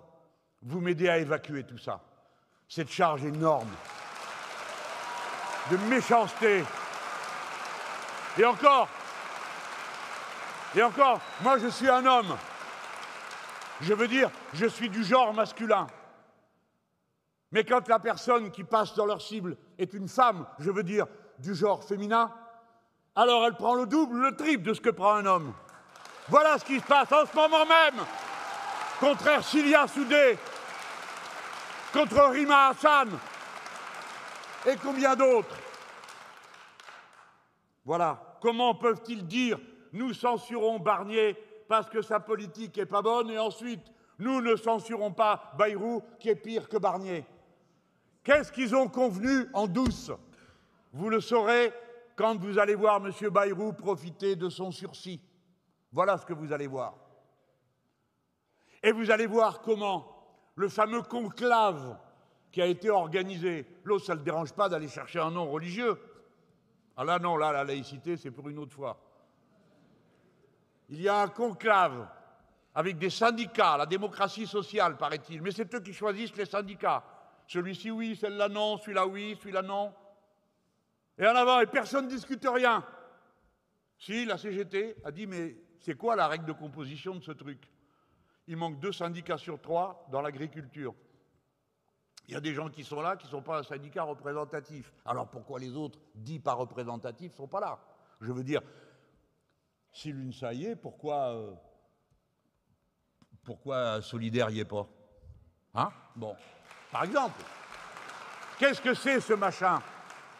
Je vous ai alerté à temps, parce qu'ils ne savent pas se taire, ils ne sont pas assez malins et ils marchent à coups de ballon d'essai. Donc, vous avez discuté de retraite pour changer de système. Moi, j'en suis à ma 6e réforme des retraites. Il est donc impossible de me prendre par surprise. Je connais le poids de chaque mot, chaque épithète. C'est comme ça que j'ai envoyé balader dans la précédente réforme des retraites un gros malin qui croyait qu'on ne s'apercevrait pas qu'il manquait un adjectif pour décrire un critère. Je ne vous raconte pas quelle histoire, il y en a pour une demi-heure. Mais croyez-moi, quand M. Faure dit « il faudra peut-être passer à un autre système », je comprends ce qu'il est en train de dire. Il veut dire la retraite par points. Et quand nous avons dit « vous êtes en train de discuter de ça », ah, c'est une fake news de Mélenchon. Non, qu'est-ce qu'il y a d'autre comme autre système que le système par répartition? La retraite, système par points. Et il y a un syndicat qui y croit. Et M. Bayrou a dit que lui, il y croyait. Et il y a une partie du Parti socialiste qui pense que c'est la bonne idée. C'est l'arnaque la plus immense qui puisse vous être faite. C'est le retour à la classe ouvrière du 19e siècle, qui avait de pauvres assurances, qui tombaient en ruine à intervalles réguliers, comme sont tombés en ruine les fonds de pension nord-américains pendant la crise de 2008, et où des gens ont perdu les économies de toute leur vie et ont perdu tous les droits qui allaient avec. Parce que, voyez-vous, que ce soit par capitalisation ou par répartition, l'argent ne voyage pas dans le temps. L'argent qui se distribue, c'est celui que l'on a récolté à l'instant T par la production. Eh bien, le système par points, au lieu de dire à quelqu'un, quand vous le croisez, « Alors, comment ça va? Tu les portes bien, tes 65 piges ou tes 62 piges ?» Il faudra lui dire « Alors, t'es encore là ?» Parce que, voyez-vous, l'argent de la retraite par points elle se répartit à l'intérieur d'une génération. Moins il y en a, meilleure est la retraite. Vous comprenez qu'est désamorcé tout aussitôt tout le système qui prévaut dans la répartition. Ceux qui travaillent doivent rester en bonne santé pour bien travailler et faire en sorte qu'on puisse payer les retraites des autres. La bonne santé, les politiques de prévention, la solidarité et la répartition, ça marche comme une seule et même chose. Il faut que vous l'expliquiez à ceux qui n'ont pas compris, je veux dire y compris dans cette salle. N'ayez pas peur de dire « j'ai pas compris » comment ça marche, parce que c'est une question fondamentale. Le peu de socialisme qu'il y a dans la société française, c'est ce système où chacun donne selon ses moyens et reçoit d'après ses besoins. Si vous avez un cancer, vous êtes soigné comme un riche. Et comme ces maladies se répandent, à l'instant où la personne entre à l'hôpital, vous n'êtes pas en train de compter les jours, parce que vous serez ruiné en une semaine ou parce que vous serez ruiné en 10 jours. Alors vous venez poursuivre les progrès de la médication pour voir si le moral est bon et aider à tenir bon. Vous avez connu peut-être, vous avez des amis qui vivent dans des pays où il n'y a pas les soins par la sécurité sociale et la répartition. Quand quelqu'un entre à l'hôpital, la famille sait qu'elle est ruinée. Et quand vous avez entendu les démocrates américains et ceux qui pullulaient sur les plateaux en France pour dire « Formidable, l'économie des États-Unis, ça marche, regardez, le consommateur dépense de plus en plus ». Ceux qui racontaient ça n'allaient pas regarder ce que dépensaient de plus en plus les Nord-Américains. Vous savez ce qu'ils dépensent de plus en plus? Des assurances ou de la bouffe qui coûte de plus en plus cher pour être nourri dans des conditions où vous n'en mourrez pas de vous alimenter. Voilà ce qui se passe dans les sociétés où l'on a mis au niveau zéro la solidarité. Tant et si bien que quand arrive la bouche en cœur des démocrates pour dire l'économie va très bien et que vous êtes la pauvre personne qui paye de plus en plus cher son assurance et qui ensuite, quand vous avez un problème de santé, n'est pas remboursé parce que justement ça tombe dans le cas qui était écrit en tout petit que justement on ne vous rembourse pas. Et vous connaissez la suite et vous savez comment ça peut finir, la rage dans laquelle ça met. Voilà tout ce qui est en cause. Voilà de quoi nous parlons. Nous ne sommes pas en train de comparer des carrières. Pour ma part, je n'ai aucune ambition à devenir ministre, je l'ai déjà été. Ni à être parlementaire, je l'ai déjà été. Ce n'est pas le sujet pour nous. Ce n'est pas nos personnes. C'est ce que nous défendons pour faire en sorte que ce pays entre dans le futur, alors qu'il en a tous les outils. L'État va être affaibli, appauvri encore. Voilà ce qu'ils font. Ce qu'expliquait tout à l'heure à la tribune Aurélie Trouvé, la présidente de la commission de l'économie, qui disait, vous savez, c'est la petite roue qui tourne avec le hamster dedans. Moins de recettes pour l'État égale par la force des choses, moins de recettes pour l'économie elle-même. Et s'il y a moins de recettes, il y a moins au tour suivant dans les caisses de l'État. Donc comme il est appauvri, il faut couper dans les dépenses. Comme on coupe dans les dépenses, il y a moins de recettes, etc. Et je vous ai dit ça tout à l'heure. Je vous l'ai expliqué tout à l'heure. Eh bien c'est ça qu'ils viennent de décider. 25 milliards de moins dans l'économie française. C'est pas rien, c'est une somme énorme. Voilà pourquoi on va souffrir. Mais n'oubliez jamais à qui on le doit. Alors nous, qu'est-ce qu'on va faire? Les structures qui animent le mouvement ont décidé, on a décidé qu'on se retrouverait tous mercredi prochain, je crois. Pourquoi mercredi prochain? Parce que d'ici mercredi prochain, il y aura encore 2 fois le 49.3. Petite pause. Alors, les socialistes, amis de la stabilité et de la complicité, non, c'était quoi déjà le deuxième truc? La responsabilité, pardon. Ils avaient dit, il y en a marre des censures. Et pour qu'il n'y ait pas de censure, il ne faut pas qu'il y ait de 49.3. C'est notre ligne rouge. 5 49.3 qui arrivent là, un derrière l'autre. 2 aujourd'hui. Encore 3 devant. On leur laisse 3 occasions de se comporter dignement et de revenir à la parole qui vous ont donnée, pas à moi. Moi, j'ai même pas signé. C'est pas moi qui signais. Mais c'est à vous, les gens de gauche, aux socialistes qu'il y a dans cette salle et aux autres, quand on a été tous, dès le premier tour, votés pour des candidats du NFP. Jamais ça s'était produit dans l'histoire de la gauche. qu'il y ait des candidatures communes au premier tour des législatives. Jamais.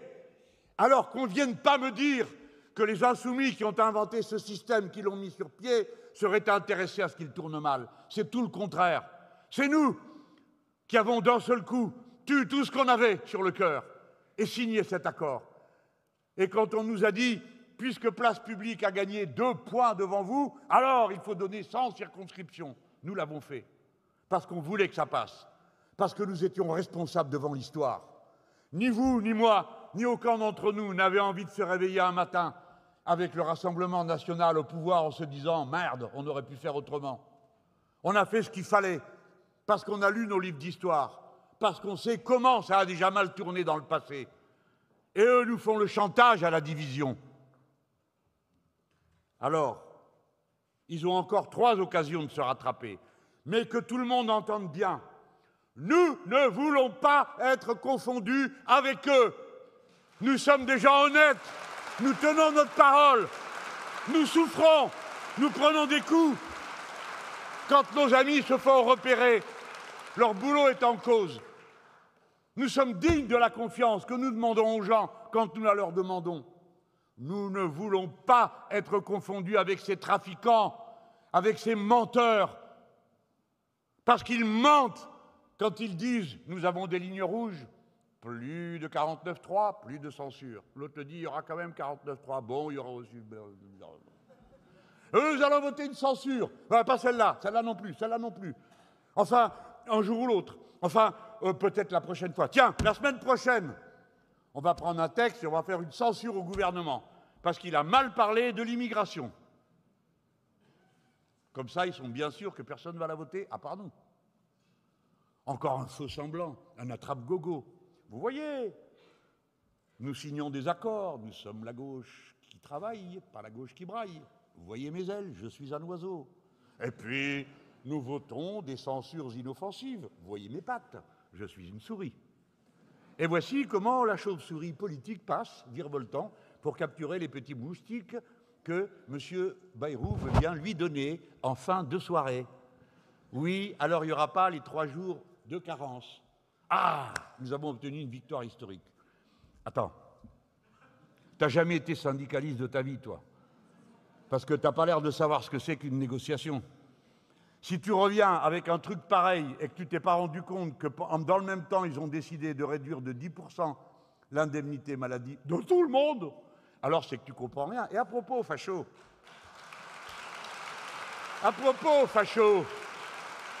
toi, tu défends l'ordre, les forces de l'ordre, l'armée, la police, voilà des gens qui savent ce qui vaut la peine d'être défendus. Eh bien, dis donc, personne t'a dit que c'est des fonctionnaires.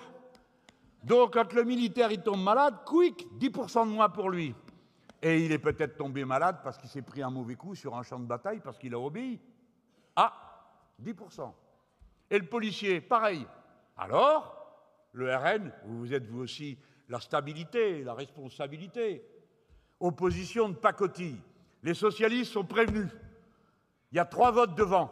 Ils prennent leurs responsabilités. François Hollande, sors de ton bois. Assume. Si vous décidez de rompre avec nous, dites-le. Ne faites pas semblant que la rupture vous est imposée. C'est vous qui avez rompu. Et nous attendons que les grands cœurs de l'Armée rose et autres, qui nous font à intervalles réguliers les grands sermons sur la nécessité de l'unité et dont on n'a pas entendu le son précieux de la voix depuis que cette comédie s'est mise en route. Oui, il y avait un problème d'unité aujourd'hui. 3 partis sur 4 étaient d'accord pour voter la censure et pas le 4e. Pourquoi vous ne lui dites pas? Pourquoi vous n'allez pas jouer de la mandoline sous leur balcon? Pourquoi c'est à nous que vous venez casser les oreilles à intervalles réguliers? Oui, il faut être conséquent. Il faut être cohérent. On ne s'amuse pas. On a affaire à quelque chose de terrible qui nous pend au nez. Toute l'Europe, progressivement, passe à l'extrême droite. Tout le monde a lu au moins une fois dans sa vie un livre d'histoire. La seule nation qui a résisté jusqu'au bout, c'est la France. Il y avait les nazis ici. Il y avait les fascistes en Italie. Il y avait les fascistes en Espagne qu'on a laissé faire. Il y en avait partout. Et nous, on a eu le Front populaire. Et nous, on a eu l'interdiction des ligues fascistes le 4 février. Et on leur a brisé les reins. Il n'y a pas d'autre méthode que le combat si on veut gagner une bataille. Si l'on passe son temps à regarder passer les trains,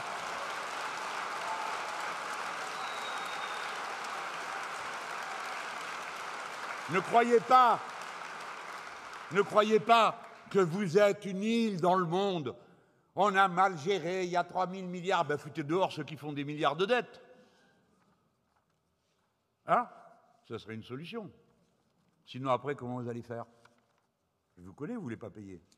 Ça va faire des histoires. Bon, on s'en occupera. Mais ne croyez pas que vous êtes une île.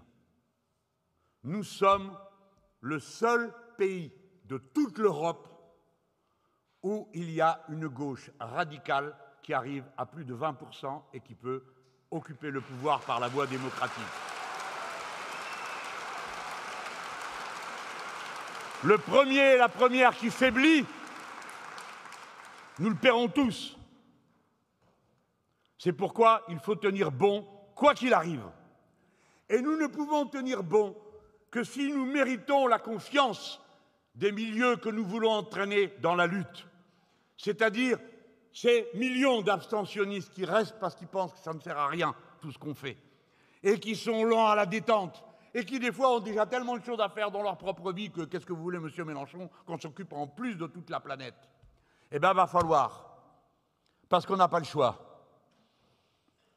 Et en ce moment, avec l'élection de M. Trump, qui est le résultat d'une gestion de centre-gauche calamiteuse aux États-Unis d'Amérique, où les dirigeants disent « tout va mieux » alors que personne ne va mieux.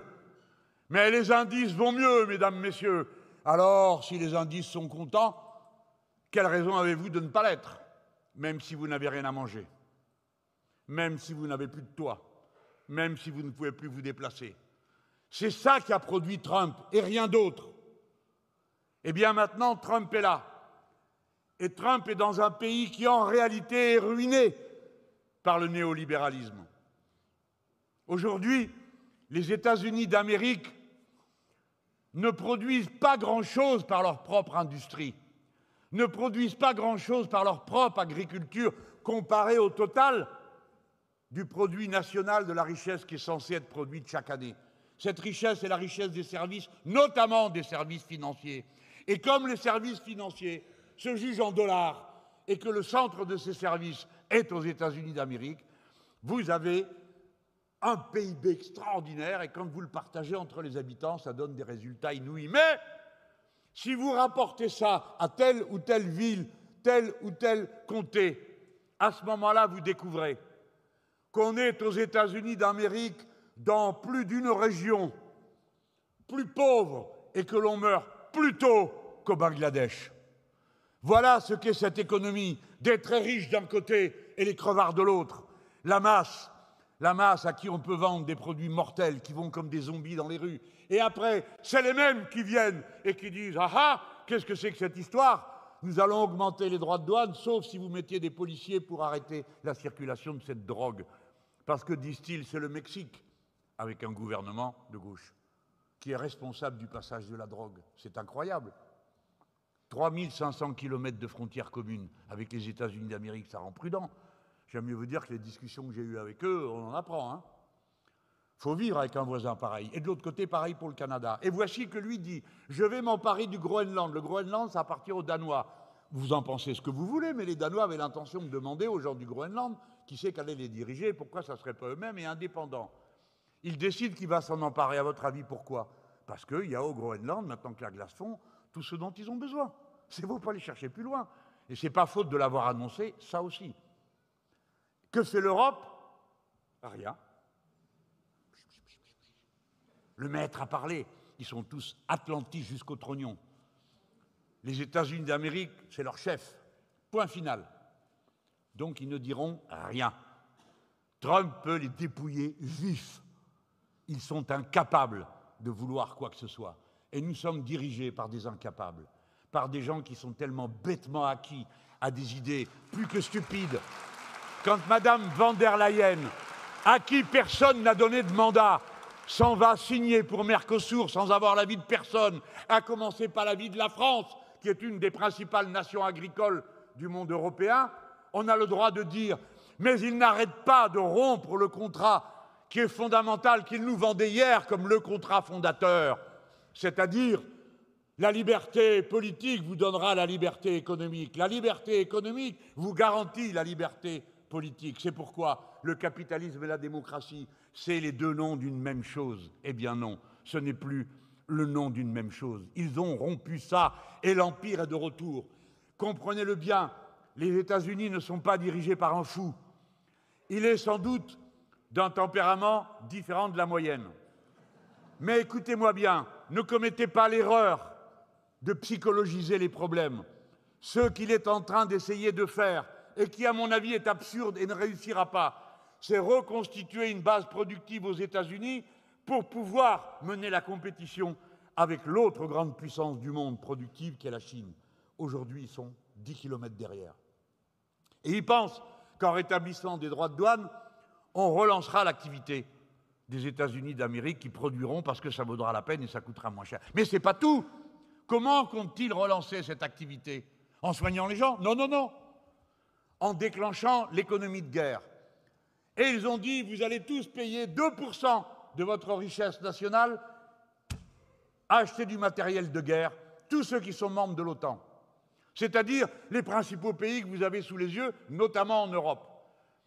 Et pour acheter quel genre de matériel de guerre, à votre avis? Du matériel américain. Et donc, pour faire des avions, pour faire des tanks, pour faire des voitures blindées américaines, il vous faudra les acheter là-bas. Et eux, là-bas, ils fabriqueront de l'acier, du caoutchouc, du cuivre, des câbles électriques, etc., etc. Et alors, se disent-ils, comme pendant la Première Guerre mondiale, comme pendant la Seconde, des milliers d'ouvrières et d'ouvriers vont travailler, auront une paye, et avec cette paye, emprunteront pour s'acheter une maison, pour s'acheter de la nourriture, pour payer des assurances, pour payer l'école privée, etc., etc. Voilà le circuit qu'ils ont imaginé rationnel. Non, ils ne sont pas fous, mais ils ont choisi la pire des méthodes. Et quand tu prépares la guerre, tu finis par avoir la guerre. Ce n'est pas vrai qu'on évite la guerre, qu'on fabrique la paix en préparant la guerre. Ce n'est pas vrai, ça n'a jamais marché. Et nous, les insoumis, quoi qu'il nous en coûte, nous serons la puissance pacifique. Nous ne sommes pas d'accord pour aller faire la guerre à la Chine. Nous ne sommes pas d'accord parce que l'humanité entière y laissera sa peau si nous laissons cette guerre-là se déclencher. Or, les Américains ont dit qu'il n'y avait pas de solution de marché à la compétition avec la Chine. Vous avez compris? Ils l'ont dit. Et pour la première fois de l'histoire, depuis 70 ans, on a entendu le premier dirigeant chinois dire « Si vous poussez Taïwan, alors nous pouvons recourir à la force. » Jamais il n'avait parlé comme ça dans le passé. Nous sommes en grand danger. C'est la raison pour laquelle c'est maintenant qu'il faut dire qu'on est non alignés. Qu'est-ce que je lis? Voilà monsieur Le Cornu qui fait du Mélenchon. Nous sommes non alignés, donc avec aucun bloc. Ben alors sors de l'OTAN, mon gros. Comment tu peux être non aligné et membre d'une alliance militaire? Explique-nous ça pour qu'on comprenne. Quand même, le non-alignement, c'est la diplomatie des insoumis. Et pour ça, il faut chercher des alliés. Pour avoir des alliés, il faut être respectueux avec les autres pays du monde, et notamment ceux qui sont les plus proches de nous, par les affects, par l'histoire, par la culture, par les dettes qu'on peut avoir à leur égard. Ça suffit de mal parler aux dirigeants africains. Ça suffit de voir la France abaissée comme elle l'est. C'est insupportable. Et ce n'est pas à nous de juger maintenant, parce que nous ne pouvons plus juger, parce que nous faisons pire, après avoir fait pire dans le passé. Maintenant, c'est chez nous qu'on a un président de la République qui n'en a rien à fiche des élections. Alors on va aller donner des leçons de démocratie à qui, comme ça? À qui on va pouvoir donner des leçons? À personne. Il faut arrêter de faire ça. Bon, voilà, je vous ai dit tout ce que j'avais à vous dire ce soir, j'ai vidé mon sac. 1h14, ah ben dis donc.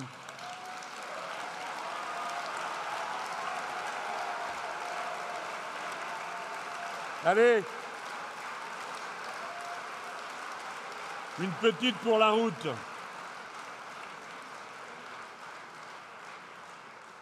Et ça me fait plaisir d'être devant ce truc qu'il y a là derrière moi.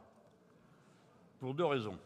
D'abord parce que ça parle de l'apocalypse nucléaire, le chant du monde. C'est une reproduction, on m'a dit, hein, c'est pas l'original. Vous le savez, vous tous? Ben, pas tous, quand même. Non, c'est moi qui ai l'air tout bête parce que je dis un truc que tout le monde sait déjà. Eh bien, tant pis, je le dirai quand même. C'est une tapisserie de Jean Lurçat, et ça rend la tapisserie 2 fois suave, parce que Lurçat, c'est un résistant communiste.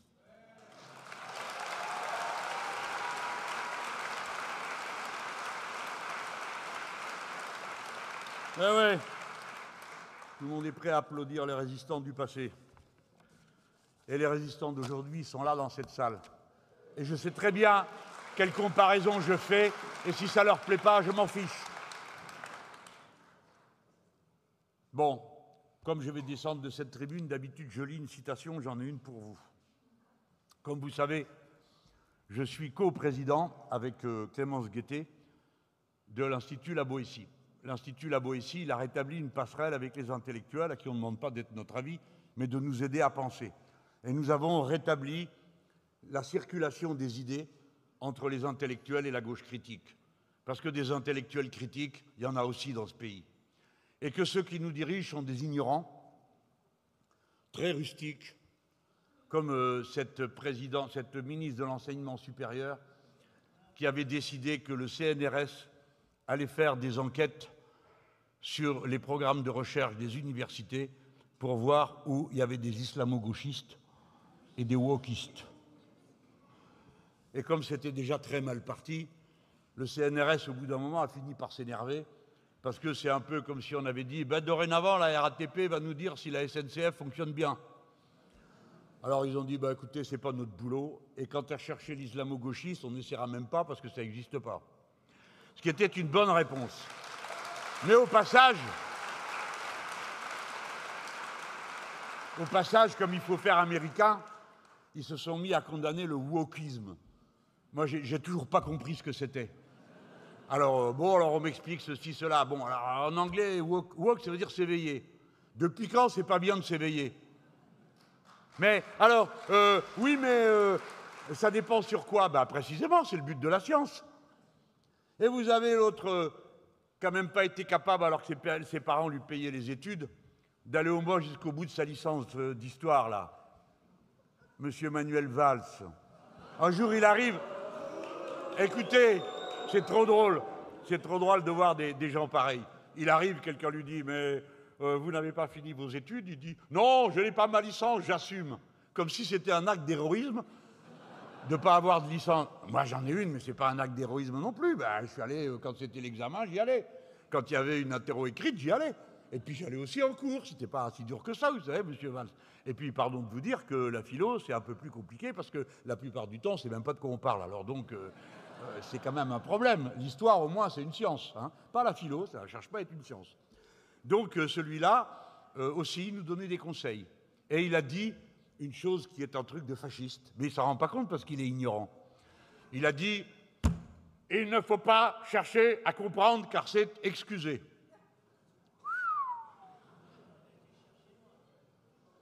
Voilà. Lève les pieds dans l'escalier, mon gars, parce que la loi de la gravitation s'applique à toi comme à tout le monde et ça ne pourra pas excuser l'escalier si tu te casses la gueule. La science est implacable. Mais on a entendu tout ça, non? Alors ceux qui ont lu les livres d'histoire, ils savent comment parlaient les fascistes. Je pense en particulier à ceux qui avaient en Espagne. On dit que quand ils sont entrés dans l'université de Madrid, le revolver à la main, celui qui commandait la manœuvre pour les fachos a crié, en tirant « À bas l'intelligence, vive la mort !» Eh bien, la trumpisation de l'économie mondiale, la trumpisation du traitement de l'intelligence qu'ils sont en train de faire, les pages qu'ils suppriment dans les réserves de l'Internet, parce que soi-disant c'est de l'idéologie, tout ça c'est à l'œuvre dans le monde entier. Je vous ai dit tout à l'heure, vous n'êtes pas une île. Et ces gens-là n'ont aucune imagination. Ils regardent leur bon maître et ils font pareil. Ils sont en train de trumpiser la France. Et tout ça avec la tête de Bomberger de M. Bayrou, qui a son air de gars qui sait vous faire les poches sans que vous le voyez. Et il le fait. Et il laisse se dire, se faire, le recul de la recherche, le recul de l'enseignement. Vous n'êtes pas content? Mais allez donc à l'école privée, et vous serez obligé de bosser au lieu de faire des grèves. Voilà leur mentalité. Comment se fait-il qu'ils soient si puissants? Bon sang. Est-ce qu'on n'avait pas cru qu'on allait faire le socialisme? On a changé depuis, hein. Je ne sais pas ce qu'on va faire. On va faire ce qu'on a écrit. On va faire une société qui rompt avec la société capitaliste et ses valeurs d'accumulation et d'égoïsme. On va faire un programme de transition qui s'appelle l'avenir en commun. C'est-à-dire qu'on va rompre avec tout ça, procéder autrement et se diriger vers une autre société. Laquelle, on n'a pas l'adjectif. Si vous le trouvez, envoyez-le-moi. C'est une société d'harmonie, on a dit, des êtres humains entre eux. L'harmonie des êtres humains entre eux, c'est de la poésie, oui, mais c'est surtout, ça veut dire moins d'inégalités. À bas l'inégalité, à bas les discriminations, à bas le racisme, qui est une manière d'attribuer une identité à des gens. Ne vous laissez pas contaminer, si peu que ce soit. À bas le sexisme. Voilà ce que ça veut dire, la société d'harmonie. C'est une société de liberté pour que les individus assument leur identité, mais c'est une société d'égalité. Pas d'équité. L'équité, c'est le maître qui décide ce qui est équitable. Une société d'égalité. 1 égale 1. À l'équité, 1 égale comme on veut, suivant celui qui commande. Et une société d'harmonie dans notre relation à la nature. Ça veut dire que nous allons faire un effort énorme dans la production, dans la recherche, pour que les cycles de la production soient compatibles avec les cycles de la nature. Et déjà, ça commence dans vos vies. Les amis, comment ça se fait qu'un quart de l'humanité ne sait pas ce qu'est la nuit totale? Nous vivons tout le temps avec de la pollution lumineuse. Mais au bout de millénaires d'évolution, l'être humain est prévu pour remettre toutes ses horloges à l'heure par le cycle du jour et de la nuit. Si vous n'avez jamais de nuit, alors vous ne pouvez pas mettre d'accord toutes vos horloges, quelque mal que vous donniez. Surtout si vous travaillez la nuit. Et il y a de plus en plus de travail la nuit. Vous avez droit à la nuit, vous avez droit au silence. Oui, le silence, c'est-à-dire le moment où vous pouvez lâcher prise complètement pour sombrer dans le sommeil et que toutes vos fonctions de vigilance baissent, s'éteignent quelques instants, le temps que vous viviez cette résurrection qu'est le sommeil et le réveil. Ce sont des choses élémentaires qui commencent donc dans nos vies. Et ça veut dire, par exemple, aussi qu'on va arrêter de manger n'importe quoi. Pas parce qu'on mange trop, mais parce qu'on mange mal, parce qu'on ne peut pas bien se nourrir. Comment se fait-il qu'on consomme 40 kilos de sucre par tête de pipe dans ce pays? 60 kilos par an aux États-Unis d'Amérique. Résultat du diabète partout. On a tout pourri avec les pesticides. Et on nous a dit, vous exagérez, vous exagérez. Nous avons le droit de mettre des pesticides parce que sinon, les abricots, les fraises vont valoir plus cher. Et vous allez manger les autres où il y a des pesticides. Peut-être que la solution, c'est qu'il n'y ait plus de pesticides nulle part. Mais comme j'aime bien les formules excessives, je vais faire comme Robespierre, puisqu'on est le 5 février, hier c'était l'abolition de l'esclavage, le 4 février. Ils étaient tous là, c'était les mêmes avec leurs grosses figures. Quoi? Arrêtez l'esclavage, vous n'y pensez pas? Le sucre français ne sera plus compétitif. Le sucre français, c'était le pétrole du XVIIIe siècle. Le sucre français n'allait plus être... Alors, il y a oui, puis non, oui, non, oui, non. Et Robespierre, il s'est dit beaucoup de choses très intéressantes. Allez regarder ça. Le premier débat, c'est en 1791. Parce qu'il y en avait qui disaient qu'on n'allait pas appliquer la Constitution, on n'allait pas appliquer les droits de l'homme partout. Et bon, à la fin, il y en a que ça a fini par gonfler, Robespierre et quelques autres, et qu'on dit, écoutez, maintenant, ça suffit. Si vous écrivez une seule fois non libre, dans un seul de vos textes, vous pouvez jeter tout le reste à la poubelle parce que ça ne veut plus rien dire. Comment vous faites une déclaration de l'être humain si ce n'est pas pour tout le monde et qu'il y en a qui sont non libres? Comment on peut être non libre? Mais déjà, il y avait le goût de l'euphémisme, hein, vous voyez le truc? Non libre, c'est moins pire que esclave, hein, ou chose. Bon, voilà. Alors à la fin, comme ça l'avait trop énervé, il a, bon, c'est une petite intervention, elle n'est pas longue, mais alors, bah, elle fracasse les murs. Elle dit, si vous ne pouvez faire vivre les colonies qu'au prix de l'esclavage, alors périssent les colonies plutôt qu'un principe. Eh bien moi, comme insoumis, en votre nom à tous,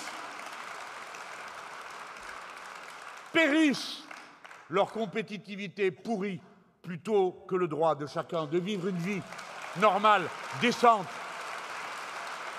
en se nourrissant correctement, en dormant et en admirant la nuit qui est comme un velours bleu, car vous savez tous comme moi que la nuit n'est pas noire, elle est bleu foncé. Et quand c'est la lune pleine, elle est bleue un peu plus claire à certains endroits et totalement sombre à d'autres. La nuit est faite de 1001 nuances, on le sait. Et pas de cette lumière absurde pour nous faire de la pub que nous ne regardons pas en pleine nuit pour acheter des bagnoles ou je ne sais quoi. Fichez-nous la paix, rendez-nous le monde dans sa beauté, laissez-nous nous en occuper avec comme unique préoccupation le bonheur et les petites choses simples qui vont avec, notamment de voir que la nuit est bleue et non pas noire. Alors, assez de l'autorité des puissants, voici ce que vous dit la Boétie. Alors, ça discute de savoir s'il avait 16 ans ou 18 ans quand il a écrit ce bouquin. Je ne vous fais pas un cours de lettres, pourtant j'adorerais. Mais dans ce bouquin, il dit « L'instinct de la liberté est plus fort que tout, vous savez comme moi. La liberté est le premier bien, c'est seulement elle qui va rendre possible l'égalité, car sinon, nous ne sommes pas égaux, et il faut décider des moyens qui nous rendent égaux. Donc pour ça, il faut en être libre, et ne pas laisser certains profiter de l'avantage qu'ils ont. La liberté et l'égalité marchent ensemble, tout le temps. Et si vous avez la liberté, alors vous avez la responsabilité, puisque vous pouvez choisir. Et pour que vous soyez libre, il faut qu'il y ait du choix, soit que vous le rencontrez et vous y répondez, soit que vous créez vous-même le choix. La liberté, l'égalité, c'est en tout. Et la responsabilité. Par conséquent, la Boétie, qui a 18 ans, dit « Il y en a marre qu'il y en ait un, tous les pouvoirs ». On peut ressortir le texte aujourd'hui, hein. Ça tombe bien, il est à votre disposition. Voici ce qu'il vous dit, vous autres là. Vous dites « Mais comment ça se fait ?» Eh ben, figurez-vous qu'il y en a qui ont pensé avant vous, ballot. Utilisez l'expérience du passé. Voici ce que nous dit la Boétie. « Soyez résolus à ne plus servir. » Et vous voilà libre. Je ne vous demande pas de le pousser, le tyran, le destitueur, à destituer. Je ne vous demande pas de le pousser, de l'ébranler. Mais seulement, les opposants bidons, seulement de ne plus le soutenir. Et vous le verrez, tel un grand colosse dont on a brisé la base, il fondra sous son poids et se rompra. Pour vivre libre, pensez librement.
C'était un meeting formidable, d'abord parce que la salle était pleine et Jean-Luc Mélenchon a en effet été particulièrement a couvert complètement l'actualité et les difficultés des Français, et ce qui est très important, pas seulement les Français qui travaillent, mais tous les Français et la jeunesse, etc.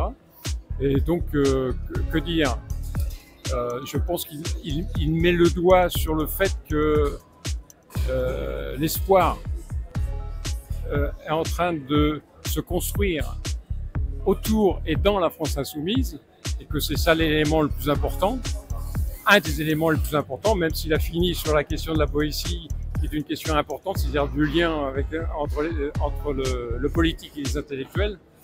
Mais bon, le plus important, c'est la destitution, la question de ce gouvernement, la question de cette Assemblée nationale minoritaire et donc la question de la démocratie et du retour aux urnes. Comment vous avez trouvé les mots pour développer la PS? Alors, je l'ai trouvé à la fois sérieux mais quelque peu pessimiste sur la sortie du PS.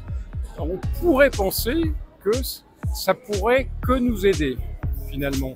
Parce que le PS, en quittant le NFP, ouvre un boulevard à la France insoumise et à tous ceux c'est-à-dire le pilier du NFP qu'est la France insoumise. Je pense que c'est ça la leçon qu'il faut tirer et qu'il ne faut pas, comment dire, s'épleurer sur la trahison, parce qu'on ne peut pas appeler ça autrement, du PS. Et au contraire, il faut positiver la chose en disant, bah voilà, leur vraie nature de nouveau émerger après la NUPES, etc. Et que donc, il faut construire une gauche de rupture avec les écologistes et le Parti communiste s'ils le veulent bien. Alors le meeting a un grand succès parce que le monde qui a eu même obligé de refuser des personnes, des triés, c'est vraiment un grand succès et ça c'est une grande victoire déjà pour nous aussi. Et puis par rapport à la situation actuelle, oui, là c'est sûr que c'est triste même je dirais. On a peur pour l'avenir. C'est pour ça qu'on est beaucoup à rejoindre aussi le mouvement insoumis, parce que justement, on veut une autre politique, on veut une politique différente, on veut changer les choses, voilà. Maintenant, il faut se battre et on va continuer à se battre justement pour y arriver. Ah, il faut y croire, bien sûr, il faut y croire. Oui, 2027 bien sûr, et puis si on peut avant, si on a une ouverture avant pour pouvoir changer et puis améliorer le plus rapidement possible la vie des Français, oui, bien sûr. Et en fonction de ce que nous font croire les médias mainstream par rapport au fait que les ennemis sont à l'agonie, vous avez vu ce soir, est-ce que vous le pensez vraiment? Non. Ça, après, il y a un jeu médiatique et non, faut pas rentrer dedans. C'est de la propagande pour moi. Voilà, c'est le mot. Non. On sait très bien ce qu'on vaut, on voit les citoyens, on les rencontre. On sait très bien que c'est tout l'inverse, au contraire. Maintenant, il faut arriver à passer au-delà de tout ça et rester dans la démocratie, ne pas faire le même jeu que l'autre camp, et puis on y arrivera. Bon, les amis, 2 heures après le meeting de Jean-Luc Mélenchon à Angers le 5 février 2025, ça a été une surprise pour moi, je ne vais pas vous mentir, c'est la première fois que j'allais à un meeting de la France Insoumise et plus particulièrement de M. Jean-Luc Mélenchon. Ça a été clair, net et précis. J'ai, moi, en tant que patriote, vu un patriote en face de moi. J'ai compris ce qu'était le patriotisme à la française. J'ai compris ce qu'était un mouvement citoyen, c'est-à-dire un mouvement parti politique, en tout cas un mouvement politique qui s'adressait à un mouvement citoyen. La clarification avec le Parti socialiste a été précise. Je peux vous dire que ça zouk un peu et c'est clairement la guerre, on ne va pas se mentir. Guerre ouverte, mais en tout cas, il y a eu des clarifications très précises, très nettes de la France insoumise. J'ai aimé le discours de diplomatie venant de Jean-Luc Mélenchon à travers les autres pays frontaliers à la France et bien entendu à l'international. Ça se sent que c'est quelqu'un qui aspire au patriotisme. C'est-à-dire que vraiment, je n'ai pas vu un nationaliste devant moi, mais vraiment un patriote de France. Et ça, c'est très important, moi qui le suis. J'ai aimé la pertinence de ses propos, j'ai aimé les improvisations de M. Jean-Luc Mélenchon, j'ai aimé l'humour, j'ai aimé... j'ai clairement aimé en fait la façon dont il s'adresse aux citoyens de 7 à 77 ans. Je trouve que c'est quelqu'un qui est un très bon orateur, on ne va pas se mentir, hein, on le sait tous à l'heure d'aujourd'hui. Mais au-delà de ça, contrairement à ce qu'on entend dans les médias mainstream, il y a une grosse différence entre ce qu'on entend dans les médias mainstream avec le si peu de développement qu'il a et quand vous allez à un meeting, où là c'est sur du développement long. Et effectivement, sur du développement long, tout ça prend son sens, les amis. Vraiment, tout ça prend son sens. Donc, moi, si vous avez l'occasion auprès de chez vous d'aller écouter Jean-Luc Mélenchon lors d'un meeting, allez-y.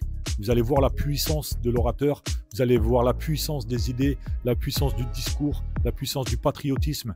Et franchement, les amis, je suis assez surpris et assez agréablement Ouais, j'ai pris une petite claque ce soir. J'ai pris une petite claque. Alors pas de Jean-Luc Mélenchon lui-même. Je ne suis pas fan à ce point-là de Jean-Luc Mélenchon. Mais sur la puissance du discours, sur la puissance de la diplomatie internationale, sur la puissance de la compréhension du monde, de comment il le voit à travers le parcours philosophique qu'il a. Et franchement, les amis, ça mérite vraiment le coup. Donc, voilà, j'espère que cette vidéo vous aura plu. J'ai fait ce que j'ai pu pour avoir une interview du taulier, mais je ne l'ai pas eu. Mais par contre, j'ai eu des très bonnes adresses. J'ai des numéros de téléphone que je vais pouvoir contacter dès demain matin. Alors, au moment où vous allez voir cette vidéo, j'aurai déjà pris les contacts et j'espère que ça aura été favorable pour React One. Mais c'est en bonne voie. Voilà, j'ai fait tout ce que j'ai pu pour couvrir cet événement, les amis. Donc c'est pour ça que vous êtes abonné à React One, c'est pour ça que vous suivez React One. Et j'essaie de faire ce que je peux avec les moyens qu'on a, qui sont très peu à l'heure d'aujourd'hui, on va pas se mentir. Mais on arrive à faire des choses. Continuez à suivre React One, on va avoir certainement des belles choses qui vont arriver cette année et sur cette chaîne. Continuez à supporter la France Insoumise pour ceux qui sont de chez LFI à React One. Et pour les autres, continuez à supporter la gauche, peu importe vos partis. Nous, on se retrouve comme chaque vendredi et chaque mercredi à 21 h pour les lives. Et puis, on pourra discuter de tout ça et de faire un vrai débrief ensemble. Voilà, pour ma part, il ne me reste plus qu'à vous dire à bientôt. Ciao, ciao les amis, c'était Jérôme de React One. Salut.